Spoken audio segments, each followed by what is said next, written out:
Halo Jobers, kembali lagi dengan saya Halimah. Kali ini saya ditemani dengan Mas Ivan dari Jobers. Pasker. Dan kali ini kita kedatangan tamu yang sangat luar biasa. Namanya Bapak Slamet Ardianto.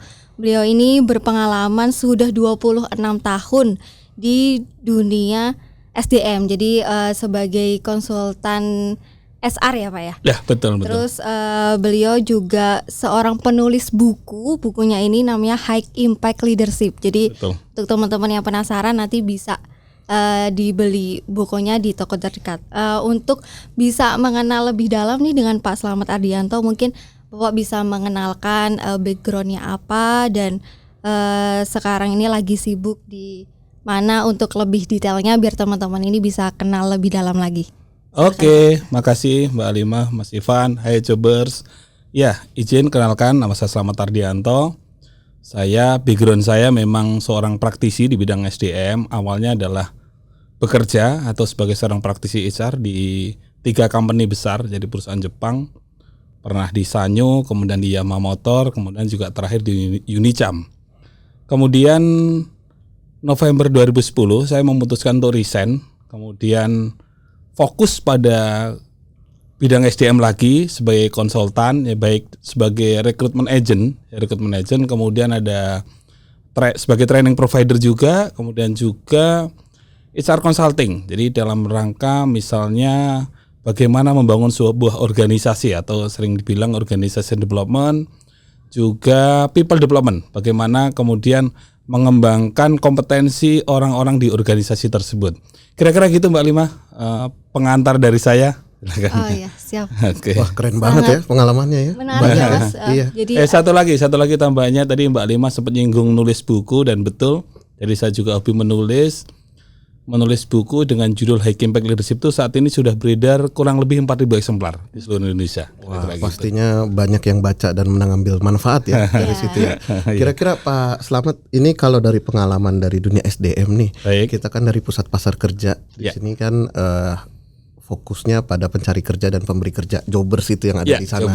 Nah mungkin ada nggak sih pesan-pesan sebagai praktisi di SDM ini nih kepada pencari kerja nih atau teman-teman yang masih mencari pekerjaan nih, kan banyak tuh. Gimana caranya mereka itu mungkin meningkatkan dapat kerjaan atau dapat jadi entrepreneurship atau mungkin ikut pelatihan yang memang ujung-ujungnya kan dilirik oleh Human Resource HRD nih, SDM nih. Nah mungkin ada sharing-sharing ke kita Pak untuk hal itu. Ya menarik, saya juga bersyukur ya hari ini bisa silaturahim ke pasar kerja atau Paker ID ya. Jadi ternyata ada loh lembaga pemerintah yang siap membantu mematchingkan antara pencari kerja dengan di dunia kerja gitu. Nah, kalau saya melihat sekilas Mas Ivan, Mbak Lima, tantangannya adalah sekilas saya membaca seperti ini sebetulnya. Banyak masih yang menganggur tuh banyak sekali. Sementara saya lihat dari sudut si perusahaannya, ternyata mereka juga masih banyak yang kesulitan mencari tenaga kerja ini gitu. Jadi sampai mereka menggunakan berbagai media. Nah, ini berarti kan ada suatu hal yang perlu kita kaji ya. Mengapa ini terjadi? Nah, sekilas saya lihat adalah memang perlu sebuah wadah ya. Perlu sebuah wadah yang dapat mematchingkan antara kebutuhan pekerja ini oleh organisasi dengan pencari kerja itu sendiri. Nah, saya bangga bisa hadir di sini, bisa silaturahim, dan ternyata di sini ada Career Hub ya yang juga sudah di-launching oleh pemerintah. Nah, ini menurut saya adalah suatu yang sangat menarik ya dan sangat baik kalau kita betul-betul maksimalkan program ini. Kira-kira gitu Mas Ivan.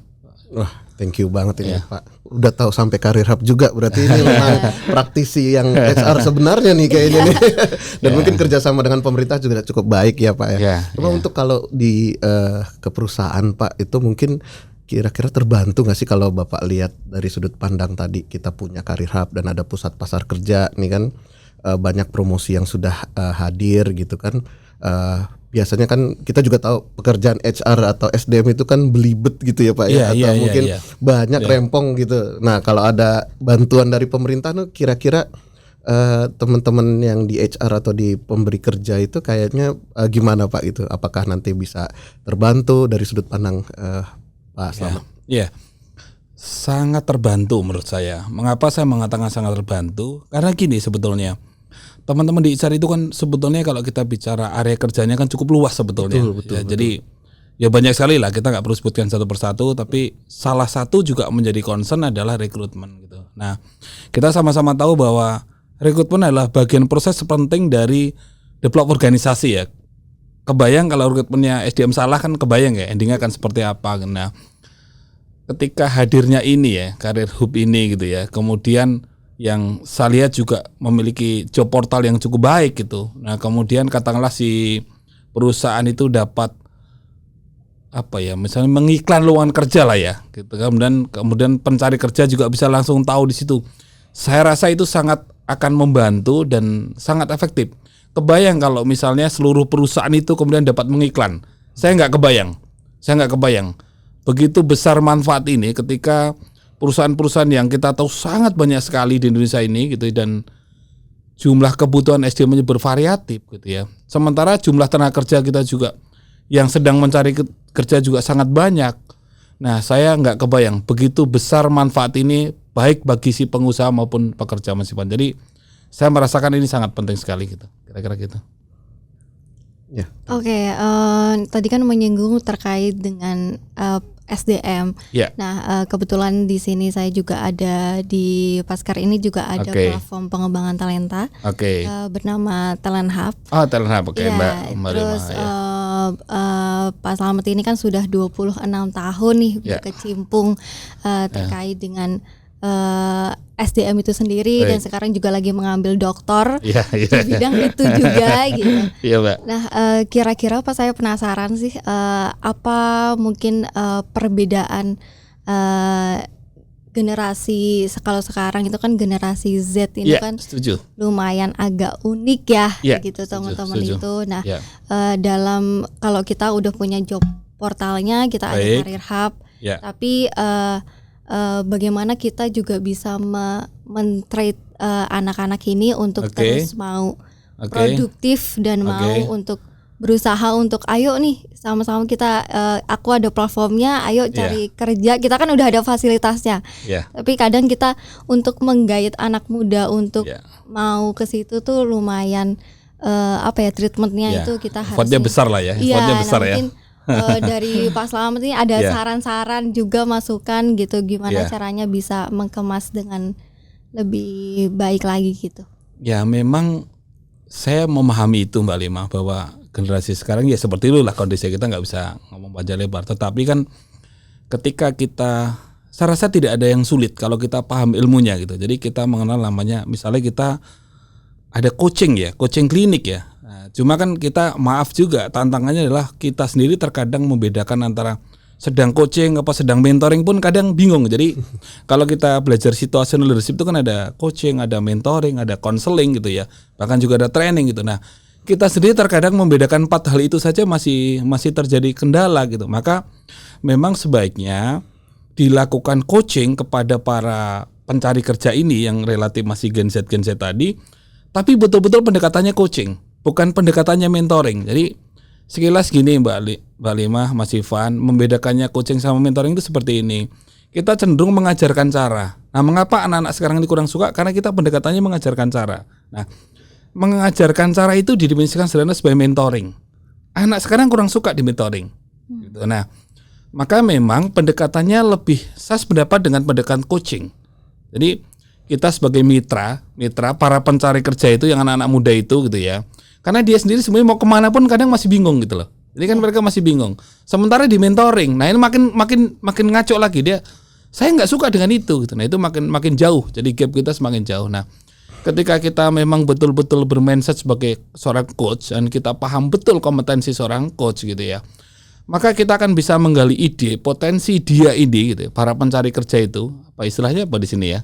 Jobbers itu. Jobbers tadi ya, jobbers tadi gitu ya. Nah, kemudian dia akan menyadari sendiri gitu bahwa oh iya saya harus seperti ini. Nah, memang ini dibutuhkan kompetensi seorang coach. Maka saran saya memang Paskar ID ini ya, atau Pasar Kerja ID ini betul-betul mengadakan program coaching istilah saya. Ya, coaching tentang misalnya coaching tentang karir pet gitu loh. Jadi kan banyak sekali ya teman-teman kita yang ketika lulus saya itu mau ngelamar di mana, mau jadi apa, kan kadang bingung gitu. Nah, itu bisa dilakukan dengan pendekatan coaching. Dan itu bisa. Banyak teman-teman kita yang punya kompetensi seorang coach yang mampu membuat seseorang akhirnya oh iya ya gitu. Oh iya ya gitu. Itu sangat. Saya boleh sedikit cerita Mbak, agak sedikit melebar tapi masih konteksnya ke sini gitu. Apa sih membedakan coaching itu gitu ya? Saya ilustrasi sederhana gini Mbak. Maaf kalau cerita keluarga gitu ya. Saya putri saya yang ketiga ini kan kelas 3 SMP gitu ya. Suatu ketika bicara ke saya kayak gini. Ya, saya pengen kuliah ke luar negeri. Saya lagi berbicara tentang pendekatan coaching itu gitu ya. Nah, saya pengen kuliah ke luar negeri. Kalimat saya cuma seperti ini. Dek, memang kamu bisa bahasa Inggris. Kalau ke luar negeri itu bahasanya bahasa apa, Dek? Nah, ini contoh pertanyaan. Jadi kalau saya mentor berarti ngomong gini, kamu kalau mau keluar negeri Dek, kamu belajar bahasa Inggris gitu. Tapi karena main saya coach, saya nggak ngomong seperti itu. Dek, kalau keluar negeri itu bahasanya bahasa apa Dek? Bahasa Inggris ya. Nah, terus pertanyaannya sejauh mana gitu? Kalau misalnya kemampuan kamu dalam bahasa Inggris itu Dek masih kurang ya. Nah, terus semestinya harus dilakukan Dek, kursus ya. Nah, kalimat-kalimat itu muncul dari coachingnya itu gitu. Tidak saya sebagai seorang pimpinan atau kita adalah melakukan kamu mesti gini. Nah, maka kalau saran saya bagaimana membawa genset itu adalah pendekatannya coaching yang paling itu. Kira-kira gitu, Mbak Lima, Mas Ivan gitu. Itu. Ya, jadi bukan kok diperintah harus ini. Bukan di mentoring, Iya. bukan di mentoring. Jadi saya harus gini tapi melalui proses kemitraan yang dilakukan oleh seorang coach gitu. Gitu, kira-kira gitu. Wah, nanti kalau membahas khusus sesi coaching kelihatannya waktunya cukup lama gitu. Makanya nih baru mau bilang nih, asik banget nih kita udah dapat ilmu banyak. Jadi nanti akhirnya seseorang itu akan menyadari bahwa semestinya saya gini dan dengan kesadaran sendiri. Ending cerita putri saya tadi, saya terakhir ngomong gini, semestinya gimana Dek? Harusnya kursus lah ya gitu. Menarik, oh gitu ya Dek, kursus ya. Padahal saya sudah tahu harusnya kursus kan gitu. Tapi yang ngomong kursus itu putri saya gitu. Nah, terus saya juga sama memilih pun saya katakan, Dek, kursus tuh di mana Dek menurut kamu yang bagus bahasa Inggris? Ada gini ya. Kamu yakin di mana, dari mana itu Dek? Yakin di sini ya. Menariknya setiap Selasa dan Kamis itu pada maghrib itu les bahasa Inggris sendiri tanpa diantar dan dijemput. Oh iya. Dan menikmati kelihatan. Itulah genset. Jadi sekali lagi pendekatannya harus dirubah dari yang selama ini kita mentor menjadi seorang coach. Kira-kira gitu. Gitu. Jadi memang ini ya harus jadi temennya. Mitra, betul, mitra, partner menuju sebuah goal. Oh, gitu. Ya, pastinya juga itu dari sudut pandang HR juga dilihat itu juga ya. Dalam artian itu tadi kan pencari kerja. Iya, setuju. Coach gitu. Tapi setuju. HR mungkin dari pusat pasar kerja juga bisa bahasanya mengcoach gitu kan. Betul. Jadi saya sih usulkan gitu ya, pendapat saya ngadain event coaching ya, coaching career path bahasa saya kali ya. Mungkin istilahnya ya silakan istilah, tapi kalau bahasa sederhana saya tentang coaching career path, bahwa sebetulnya seseorang itu bisa kok berkarir. Katakanlah saya akan berkarir sebagai seorang production manager misalnya. Bagaimana sih step by step saya agar bisa menuju ke sana gitu ya, itu nah kita coaching tuh, itu saya rasa akan jauh lebih menarik sih gitu. Kira-kira gitu. Ya, kebetulan terkait dengan coaching kita juga ada satu lagi ya Mas Ivan, layanannya yaitu ada layanan konseling Pak di bawah. Jadi nanti untuk teman-teman para generasi Z yang mungkin butuh untuk konseling arahnya mau kemana, bisa datang ke kantor Paskar ID dan udah ada petugasnya Pak gitu. Jadi keren. Ini sudah sebuah program yang keren itu. Jadi sebelum daftar ke Career Hub bingung mau kemana dulu, kita ada konselingnya. Oh gitu, siap. Karena kita udah tahu nih kayaknya generasi sekarang ini harus memang pendekatannya lumayan berbeda gitu. Setuju, sangat setuju. Dan juga konselornya nggak outdated pastinya dong. Iya, kita juga pengen punya kayak Pak Slamet kan. Iya, mungkin nanti bisa ditambahkan kapan-kapan mungkin bisa kolaborasi. Siap. Kalau di sini kan kita perlu update ilmu lagi nih, karena Bapak juga sudah berkecimpung 26 tahun, berarti udah tahu dari generasi yang dulu sampai sekarang treatmentnya gimana. Nanti bisa untuk membimbing para ini ya Mas, konselor. Iya, pasti. Konselor yang di bawah. Setuju. Jadi pasti. Biar terupdate gitu Pak untuk ilmu pengetahuannya gitu. Siap. Terus mungkin apa sih Pak, ini lebih ke pribadi ya, kayak misalnya suka duka, kenapa kok kayaknya selalu konsisten nih di bidang bertahan SDM sampai doktor. Bertahan ya. Berkecimpungnya nggak kapok ya. Ya, seseorang bisa konsisten ketika goalnya clear. Jadi pertama memang harus punya goal yang jelas gitu. Jadi saya yakin semua juga bisa ya. Yang penting adalah punya goal yang jelas. Ketika kita punya goal yang jelas, kemudian pasti orang akan membangun strategi. Tidak ada orang yang ingin mencapai goal tanpa strategi, tidak mungkin gitu. Nah, ketika strategi sudah di-create itu atau ditetapkan itu, maka memang harus fokus. Banyak sekali, mohon maaf ya, kita kurang fokus sehingga seolah-olah kita sudah kalah duluan gitu. Jadi memang sih saran saya bagi juga jobbers itu adalah goalnya harus clear dulu lah. Nah, memang perlu diajarkan ya, teman-teman tuh perlu di coaching bagaimana membuat sebuah goal itu ya. Para jobbers tadi ya, memang kita kan kontennya tetap bicara ke sana gitu ya. Jadi mereka harus kita pahamkan begitu pentingnya sebuah goal itu, sebuah impian itu. Kemudian yang kedua adalah bagaimana kita memberikan coaching tentang bagaimana cara membuat strategi. Karena apa yang saya lakukan juga seperti itu selama ini gitu. Kemudian ketika melangkah, kita paham pasti namanya melangkah ya pasti banyak ada kendala dan sebagainya ya. Tapi itu kan bagian dari evaluasi.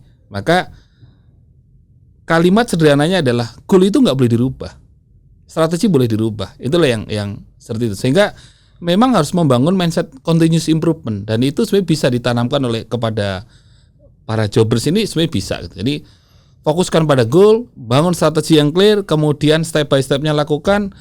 Ya memang harus continuous improvement, tidak boleh berhenti dengan istilah continuous improvement kan seperti itu. Kira-kira gitu sih, Mas Ivan, Mbak Lima. Ya, boleh saya tambahin Pak? Boleh. Pak, kalau mentok ke pusat pasar kerja. Iya. Mentok dong. Sayang dong ya. Iya, tadi udah bener semua itu kan. Kalau mentok kan tadi butuh coach gitu, butuh gimana. Kalau nggak kemana-mana bingung kan nanti. Karena mungkin kalau ngobrol kan biasa kan Gen Z itu atau youth atau fresh graduate itu kaya akan informasi Pak. Setuju. Jadi kalau misalnya tadi ada beberapa informasi, baiknya coach itu fokus, goals, targeted gitu itu pastinya butuh satu wadah gitu kan. Jadi kalau misalnya yang lain boleh gitu sebagai masukan, tapi at least kita punya pusat pasar kerja yang sekarang memang tadi yang Pak Slamet bilang bahwa coach, goals, dan biasa kan Gen Z kan kadang-kadang tadi Pak anak Bapak gitu mentok kadang-kadang lupa kalau anak ke orang tua, cakar atau memberi kerja ke pusat pasar kerja gitu kan. Iya. Setuju saya. Sayang dong ya, udah ada wadah yang bagus gitu ya. Bisa memaksimalkan semuanya dan ya clear ya, maksudnya clear ya. Ini adalah program pemerintah yang sangat clear gitu ya. Sangat mudah lagi lah, penggunaan juga sangat mudah, kenapa kita nggak gunakan kan gitu ya? Iya betul. Gitu ya. Oke. Mungkin sedikit Pak bocoran kan udah di HR konsultan nih. Kira-kira apa sih Pak sebenarnya kalau misalnya HR mau merekrut tenaga kerja itu sebenarnya poin-poin nilai-nilai besar itu yang mereka lihat itu dari sisi apa gitu? Mungkin jadi teman-teman bisa memaksimalkan hal itu gitu. Setuju. Acuannya pasti kompetensi. Nah, kompetensi itu kalau disederhanakan kan menjadi 3 ya. Ada knowledge, skill, behavior ya. Jadi pengetahuan, keterampilan dan sikap kerja itu sendiri gitu. Nah, maka yang harus dilakukan adalah jangan sampai ketika lulus ya biasa-biasa saja gitu. Misalnya kita contoh sederhana teman sekalian, bagi yang masih kuliah atau sekolah gitu ya. Ketika saya jadi HR dulu teman-teman, saya melakukan rekrutmen, lulusan apa gitu? Teknik informatika misalnya ya, terus apa yang sudah kamu lakukan dengan teknik informatika itu sudah membuat apa gitu?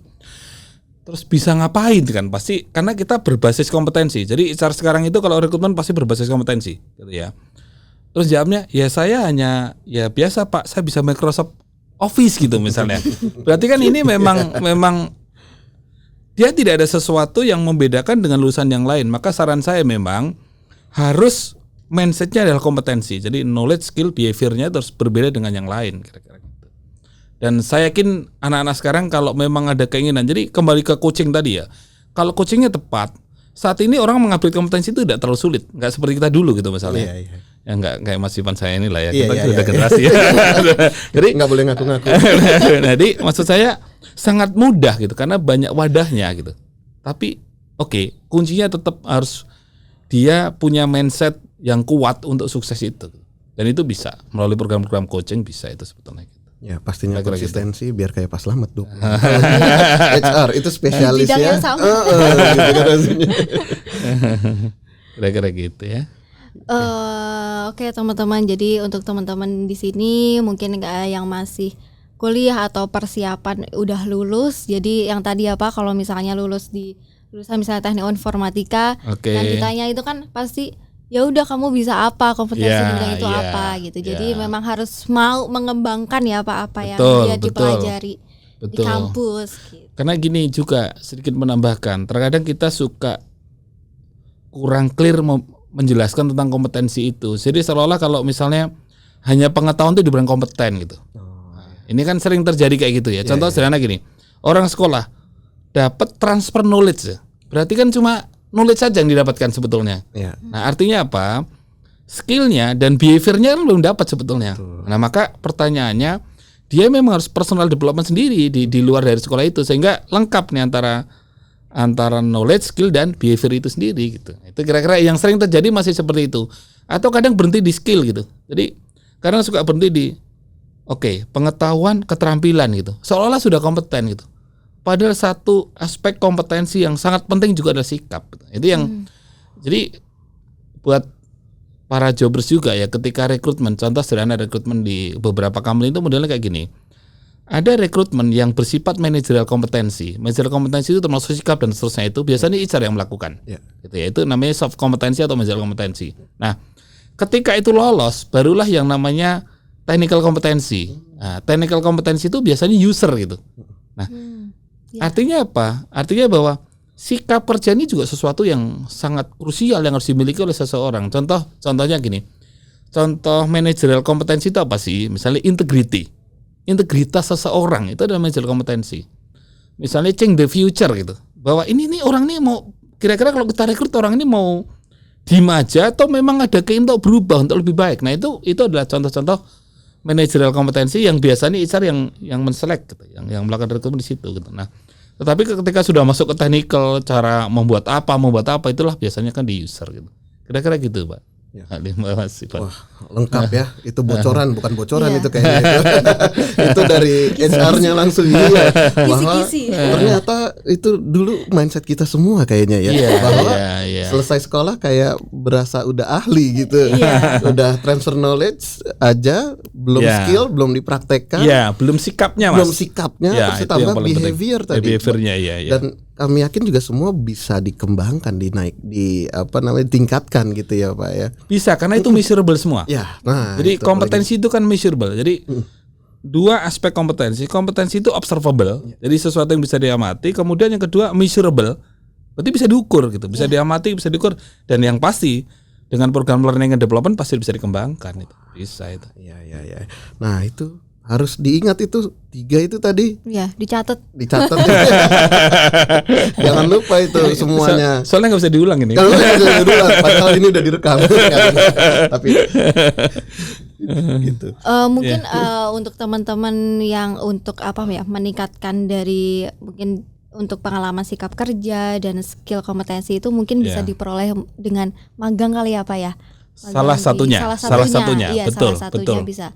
Betul. Magang di salah satu perusahaan. Betul.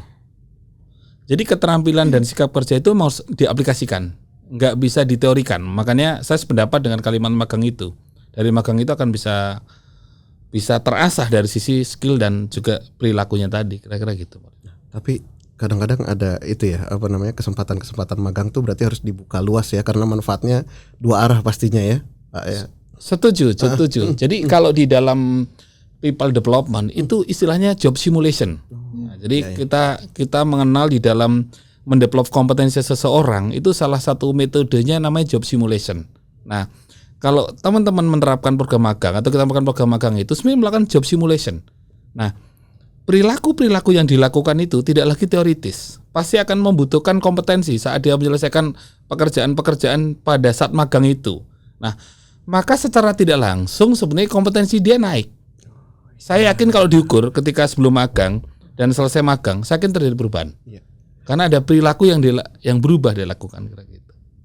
Gitu kira-kira. Keren banget, ini saya rangkum lagi, tambah lagi 3 plus magang. Kan udah lengkap tuh bocorannya tuh. Kalau udah ada CV atau mungkin resume dari seorang jobbers atau pencaker itu semua pasti nggak mungkin nggak ditengok kan Pak ya. Oh iya, jelas iya, gitu iya, kan. Iya. Lagi tadi bilang magang di manapun ya Pak ya. Setuju. Mungkin itu aja kali. Pak, Oke. mungkin ada sedikit pesan pamungkas untuk pusat pasar kerja. Kalau istilah Gen Z tuh closing statement. Ya berarti saya bukan Gen Z, faktual. Iya. Ya, pasar kerja ini kan kalau saya melihat sesuatu lembaga atau badan yang sangat baik ya, bisa akan membuat job matching ya antara pencari kerja dengan juga para perusahaan yang sedang mencari karyawan itu atau calon karyawan, sehingga ya semoga kita bisa memaksimalkan ya pasar kerja ini gitu ya, apalagi sudah ada karir hubnya yang saya tadi juga sudah browsing dan keren juga gitu. Tinggal kenapa kita tidak maksimalkan, saya yakin akan banyak menghemat waktu gitu ya, terus dengan kecepatan dan dengan banyak pilihan kandidat juga gitu, tentunya sangat membantu di dalam proses kerja si perusahaan itu ya. Semoga sukses untuk pasar kerja ya dan semakin berkembang. Baik, terima kasih Pak. Super sekali kalau kata motivator sekali. Gini ya. Ya mungkin itu aja Mbak Halimah, mungkin ada closing statement dari Mbak Halimah. Sekarang kali banyak closing statement ya. Kalau ini bukan closing statement tapi closing untuk podcast. Oke, untuk jobbers yang lagi nonton, tadi jangan lupa dicatat yang penting-penting. Jadi untuk teman-teman yang belum dapat kerja, jangan cuman leha-leha aja ya Pak ya, cuman scroll sosial media aja itu nggak akan dapat kerja ya Pak. Tapi scroll Career Hub gitu. Jadi rajin-rajin untuk Instagram kita juga ada Pusat Pasar Kerja. Jadi kalau misalnya teman-teman mau ikut job fair di daerah, kita juga ada. Nanti juga akan ada job fair nasional di J-Expo. Wih, keren. Tanggal 27, 28, 29 Oktober Pak. Masih datang dong saya itu. Harus itu. Banyak perusahaan top itu di sana. Aduh. Mungkin SRR sana perlu konsultan Pak. Siap. Jadi nanti bisa dibantu di sana. Siap. Sama sekali lagi kalau misalnya penasaran mau tahu tentang bukunya Pak Slamet, bisa High Impact Leadership ya. Nanti bisa kalau misalnya teman-teman saya maunya pengen jadi CEO, nah itu bisa banget ya Pak buka buku itu dulu. Jadi gimana jadi leader yang bagus dan sebagainya gitu. Oke teman-teman, sampai ketemu, semoga kita bisa podcast lagi ya Pak. Siap. Siap. Soalnya kok menarik gitu. Semoga habis ini. Semoga kita bisa bareng Pak Slamet lagi mungkin di episode selanjutnya atau mungkin di kesempatan yang lain. Jadi untuk teman-teman jangan lupa tadi pesan-pesannya yang penting, semangat terus. Kalau misalnya butuh konsultasi atau coaching tadi bisa datang juga di kita, karena kita juga ada layanan konselingnya nanti. Jadi teman-teman bisa banget datang di Pusat Pasar Kerja, alamatnya di Jalan Gatot Subroto 44. Kalau misalnya saya ada di luar Jakarta, nanti di sana juga ada Pak kios siap kerja. Wih, siap, mantap. Iya, jadi udah ada di daerah-daerah tersebar. 22 titik. Ada 22 titik. Jadi teman-teman nggak usah harus ke Jakarta, bisa ke daerah yang nanti tinggal dicari aja sesuai dengan wilayahnya gitu Pak. Jadi bisa konsultasi juga untuk teman-teman yang ada di daerah. Gitu, terima kasih dari saya selaku host dan Mas Ivan hari ini juga yang bergabung, dan Pak Slamet yang luar biasa yang mau sharing ya pengetahuannya. Terima kasih, sampai jumpa di episode selanjutnya. Dadah.